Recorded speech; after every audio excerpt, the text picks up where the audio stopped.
Dalawang hinihinalang drug pusher ang napatay rin sa magkahiwalay na buy-bust operation sa Quezon City. Ang isa sa kanila sangkot din umano sa isang kaso ng pagpatay. Makibalita tayo kay Jay Sabale. Halos magpalahaw ang ina at iba pang kaanak na napatay na subject ng buy-bust sa barangay Santa Lucia, Novaliches, Quezon City bago maghating gabi.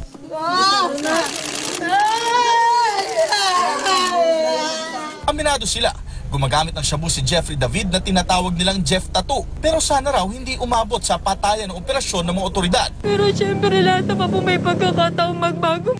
Pero ayon sa mga pulis, nanlaban ang sospek. Nagduda siya na yung bumibili sa kanya pulis, kaya pinutukan niya, kaya nagkahabulan.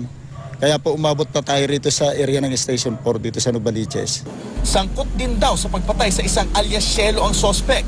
Nakuha sa kanya ang isang caliber 45. 2 sachet ng hinihinalang shabu, isang motorsiklo at ang buy-bust money na 500 piso.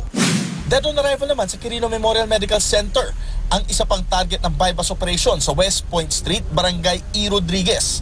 Matapos mabaril ng mga pulis ng QCPD Station 7 pasado alas 3 sa madaling araw kanina.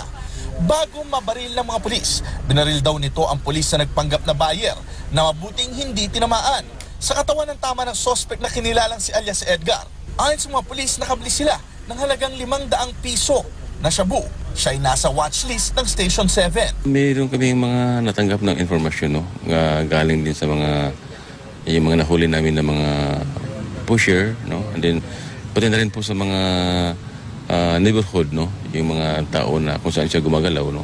So may mga na-receive kami mga report na talagang hindi siya tumitigil. Nakuha sa lugar ang 6 na sachet ng pinaghihinalang shabu, inaalam pa kung kabilang sa mas malaking grupo ang napatay na sospek. Jay Sabale, GMA News.